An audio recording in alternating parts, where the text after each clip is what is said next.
Welcome back to the bettors on 22nd of March, Monday morning. Usual daily NBA betting analysis. I'm putting up the weekly schedule on screen so you can see I'm streaming 4 times this week. We have 3 days with a low number of games. I won't be streaming on Tuesday when we only have 6 games, on Thursday when we have 5 games, and on Sunday where we have 4 games. So I will be streaming on all other days. We have a nice little 8 game slate today.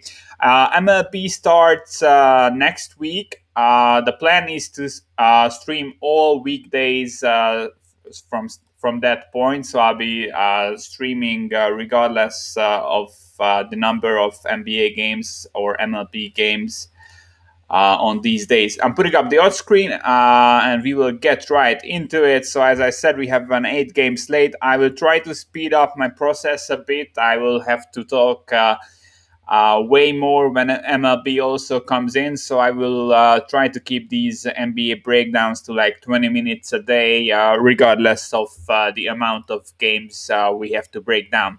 So, first game, Sacramento Kings at the Cleveland Cavaliers. Sacramento is laying 4 points on the road. I'm liking Cleveland here. I make this Kings -2. I think these two teams are really close to each other, actually. This is also a pretty bad spot for the Kings. They are playing a back-to-back. No, not back-to-back, sorry. So they are playing their fourth game in 6 nights, which is one of the worst scheduling spots, and all 4 games have been on the road. On the other end, Cleveland is playing a back-to-back and their third game in 4 nights. So yeah, both teams are in a pretty bad scheduling spot. But I mean, road 4 in 6 is way worse than what we see from Cleveland, as they have been playing at home last night. They did beat the Raptors. Overall, I'm seeing promising things from this Cavs squad. We don't know if they will start tanking hard lately. I mean, in the last half of the season or the last few months. But I mean, at this point, they are playing pretty solid. They are 5-5 in the last 10. I've went into the stats and looked at what they are doing recently. I think the defense has been becoming stronger again.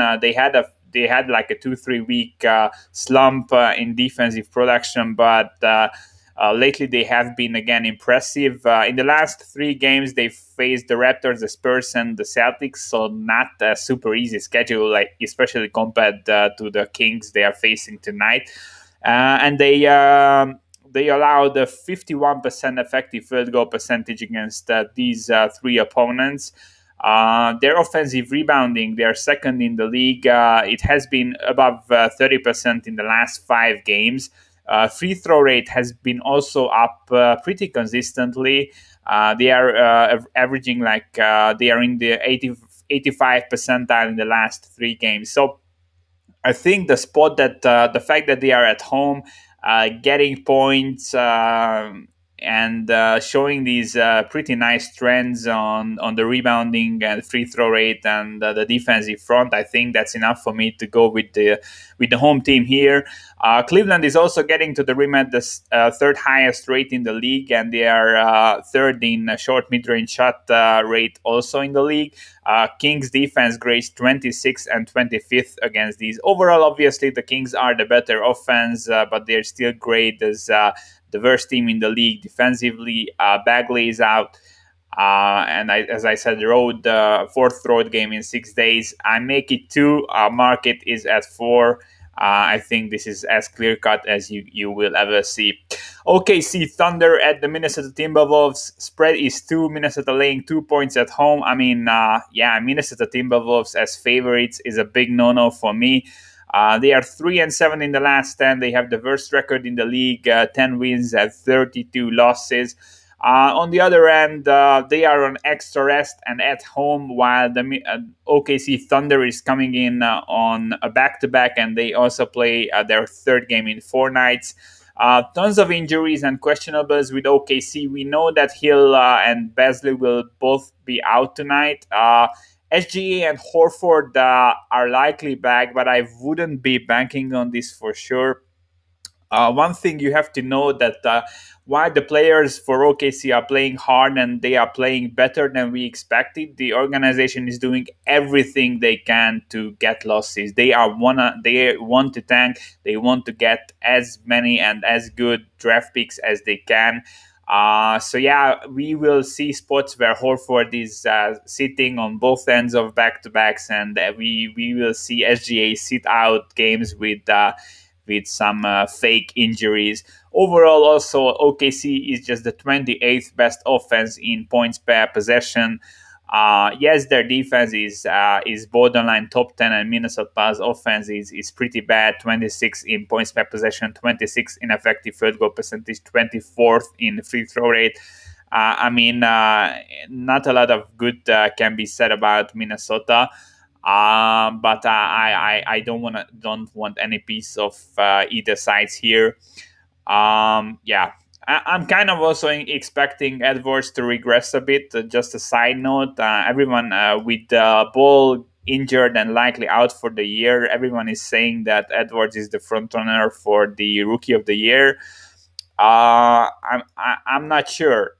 We will see Russell back in a week or so, and Beasley back in like 5 days. And if you look at Minnesota, Edwards' stats with those guys back in, I will likely tweet about this later today. I think Halliburton is a better bet at this point to win Rookie of the Year than Edwards, or at least it's super close, and Edwards will likely reopen as a big favorite. All right. Next game, San Antonio Spurs hosting the Charlotte Hornets. Ball injury. Spurs laying 5.5 points. This is a bad line. I make this Spurs minus 1.5 to 2. It's a terrible scheduling spot for the Spurs. They are playing two, third, three, and fours after each other. So this is their sixth game in 8 days. Incredibly bad. And yes, Ball out is bad. He's averaging 16 points, 6 rebounds, 6 assists. Great player, but if the Hornets do have anything, it's depth in the guard positions. They have decent bodies they can put out, and I don't think this will be a huge hit. But the market is overreacting like crazy. They have been downgrading the Hornets like 4 points or 3 from where, at least 3.5 from where they should be, in my opinion. These are two very similar teams. Both are 5-5 in the last 10. Hornets have a slightly better offense. Spurs obviously have a way better defense. But the Hornets face the 11th toughest schedule of opponents so far, while the Spurs face the 28th. I don't think there is too much difference between these two teams, and the Spurs are playing their 6th game in 8 nights. Also, Hornets are either getting to the rim or shooting a 3, and while the Spurs are a decent defense in the paint, 4th lowest field goal percentage allowed, they are one of the worst, not one of the worst, but below league average against the three-pointer, and the Hornets have been shooting better and better recently. They are in the top 5 in 3-point field goal percentage at 39.1%, and they are attempting more threes than ever. On the other end, we know that the Spurs are shooting mid-range shots almost more than anyone. One of these old school teams, and the Hornets allow the least mid-range shots to opposing teams, and the 10th lowest field goal percentage on these. So yeah, overall, I think the matchup on both ends is pretty good for the Hornets. They are more rested, and they shouldn't be getting 5.5 points. Boston Celtics at the Memphis Grizzlies. This is one game I'm skipping. I think these two teams are very, very similar overall. Boston is obviously slightly better, but I really cannot touch either here. Celtics playing a back-to-back, 3rd game in 4 nights, 5th game in 7 nights. They won't have Kemba here. Memphis also playing their 3rd game in 4 nights. Basically, the home team is laying 1 point. They are the slightly worse team, but way more rested and more healthy at this point. I'm perfectly fine with that. Overall, I grade the Celtics about 2.5 points better than Memphis, but brutal scheduling spot and obviously home court for Memphis. I'm really close to this line myself. Celtics, they are third in offensive rebounding, but Memphis is ninth in defensive rebounding. They are pretty decent at controlling and giving up these second chance opportunities. I think on the other end, the big issue is that they are one of the worst defenses against mid-range shots, and the Celtics, we know, like to put up those. Memphis is allowing the fourth highest field goal percentage in the league against mid-range shots. Yeah, Boston 6-4 in the last time, Memphis 5-5. As I said, both teams are playing like 500 basketball. Home team is favored but one by 1 point. I think this is a fine game. We can skip this. Pacers at the Milwaukee Bucks. Big news: Giannis is doubtful to play. My line would be Milwaukee minus 8.5 to 9 with Giannis in.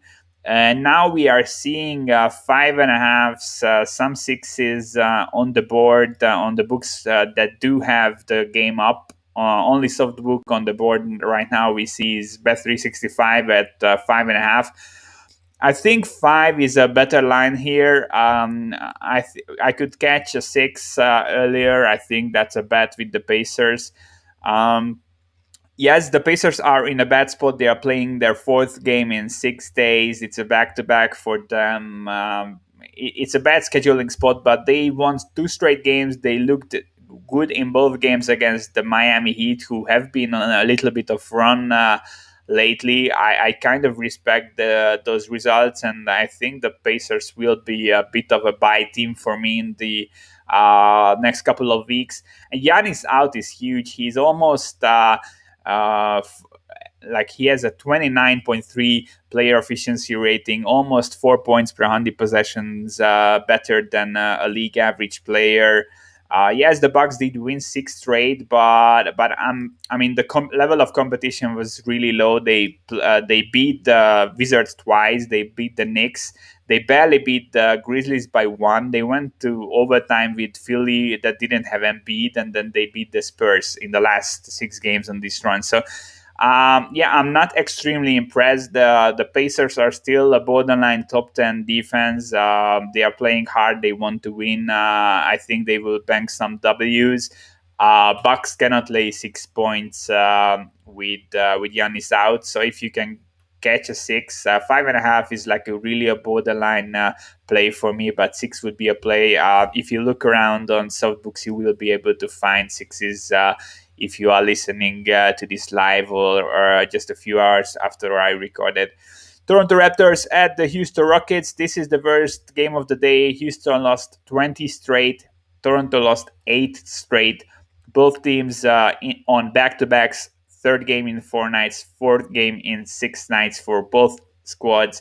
Raptors have been looking like a shell of themselves since 3-4 guys did come back from the COVID protocol. Siakam still limited to 25 minutes. He is not really in game shape.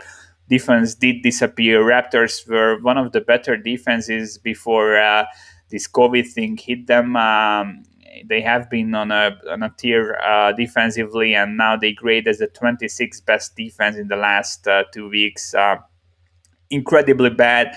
While the Houston Rockets, obviously, we know Oladipo is playing like shit. Everyone is playing bad. Just no excuses at this point while they all had Woodwall and Oladipo back for this game. So yeah, Kevin Porter Jr. is likely out. He was playing last night for a few minutes, but something was off. I don't think they will push him. Gordon is out, and we are likely seeing Wall and Oladipo sitting. My line would be Raptors -6. Normally, I think with these injuries, the current 8.5 is decent. Maybe even we will see like a 9. But I mean, it's really difficult to lay this many points with a team that did lose 8 straight game, and they are on the road on a back-to-back. So yeah, unbackable game. Matchup is as good as it can get. Raptors are putting up the third most threes in the league. Houston allowing the 5th highest field goal percentage. On these Raptors forcing the most turnovers. Houston commits the 9th most turnovers. Raptors are 8th in free throw rate. Houston gives up the 7th most. So overall, all the key stats I'm looking at are favoring the Raptors big time. But as I said, you cannot lay this many points with a team that's in such a bad shape. Utah Jazz at the Chicago Bulls. Utah laying 8.5 points. Rudy Gobert is questionable officially. Um, I'm thinking he will play. I looked at what all the beat writers had to say, what Rudy said in the interview. He said he's feeling okay. They had an extra day off, so I think he will play. This is the final game of their road trip, if I'm correct. My line here is Jazz minus 10.5. So yeah, 8.5 is a borderline play for me. At 8, I will surely play them. Bulls are in a back-to-back, third game in 4 nights, fifth game in 7 nights. Incredibly tough spot, but I think they kind of match up well here. Key stats for me: Bulls are third in defensive rebounding.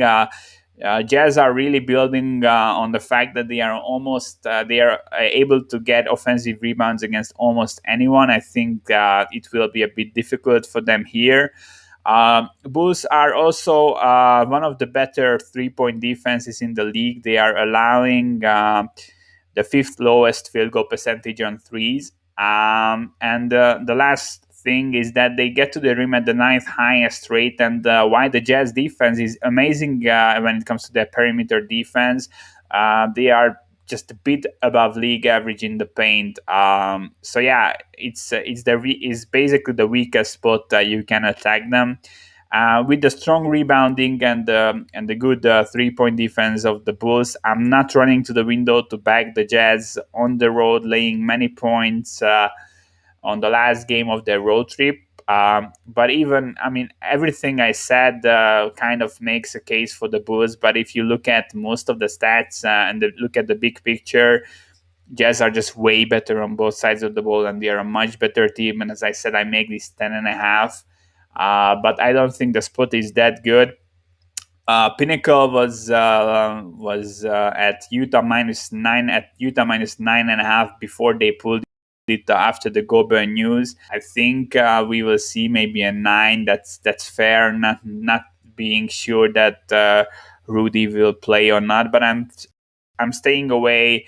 I really like the Bulls in these spots, but I think this is kind of a buy low at 8.5 with the Jazz. At a flat 8, I would certainly back them here. I like the Bulls, but yeah, the Jazz are just so good. Atlanta Hawks at the LA Clippers. 6.5 is the spread. Bet365 currently dealing a 6.5. My line here is Clippers by 4. So yeah, it's pretty rare that I have like multiple big edges on the board at this time, but that's the case right now. Ibaka are both out for the Clippers. Obviously, huge as 2 starters down. Trey is probable for the Hawks. He might not be 100%, but I'm not sure he needs to be 100% when it comes to his shooting with so many talented shooters around him. Big news is that Hunter was upgraded to questionable for the Hawks, so we might see him back. So basically, the only guy who is injured is Reddish right now, I think. Hawks did won 8 straight games, which is, I think, pretty decent. Clippers are just 4-6 in the last 10. Hawks grading 12th offensively and 13th defensively overall. I think that's fair. That's where I expected this team to sit. At this point in the season. Through the last 2 weeks, they grade as the 5th best offense and the 3rd best defense with a plus 13-point differential. Interestingly, they are outperforming their closing spreads by almost 8 points on average, which is pretty great. So yeah, Hawks 4th in offensive rebounding, 1st in free throw rate. Clippers defensive rebounding is 5th, and they are 8th in free throw rate defensively. So I mean, it's not an amazing matchup from that side, but I mean, the Hawks still grade better than the Clippers in the 2 stats that they need to grade better to beat you. Also, the Clippers defense, I mean, overall, if you look at any spot on the court, they aren't really good. In field goal percentage allowed, they are 20th in the paint, 20th against 3-pointers, and 25th against mid-range shots. I mean, it's a bit underwhelming, to be honest. And overall, I mean, these two teams face the super similar schedule difficulties, so it's not like the Hawks stats of the Hawks is skewed or something. Um, Hawks are also the 12th best defense against mid-range shots and the second lowest three-point percentages allowed by them, which is important, obviously, as the Clippers are one of the better three-point shooting teams in the league. So I think these two teams are relatively close. I mean, obviously, this would be like a buy low spot for the Clippers. I kind of came in capping this slate, and I really expected to see like a value on the Hawks. Like maybe they will like, just lay like 3.5 points, something like that. Six is too much. 6.5 definitely too much in my opinion. All right. Let's wrap this up. I will be summing up what I like. I like Cleveland at 4. I make that 2. I think that's a sizable edge. Hornets getting 5.5. That's a huge overreaction to the LaMelo news. He's out likely for the season. Pacers getting 6 is too much. 5.5 borderline play for me, but I would definitely lean towards the Pacers. Don't lay this many points with Giannis out. He's the heart of that team. Utah 8.5. I don't think that's enough. I haven't played it yet. If Gobert is in and we get an 8, I would definitely play it. But if you can find the 8s right now, you could sit on those. I don't think that's a bad play. And Atlanta Hawks at 6.5. Definitely a play for me. They are kind of rolling, and we don't have to pay any extra to back them here. So this is it for today. Thanks for joining. I won't be streaming tomorrow, but I will be back on Wednesday where we have an 11-game slate. Baseball is starting in a week. Super exciting times. If you want to grab my plays until the NBA and the MLB, you can go to patreon.com/thebarrelzone and join the Discord channel. We have some nice long-term future outright bets up for MLB already. So yeah, thanks for the support. Please like the video, subscribe, and I will see you guys on Wednesday.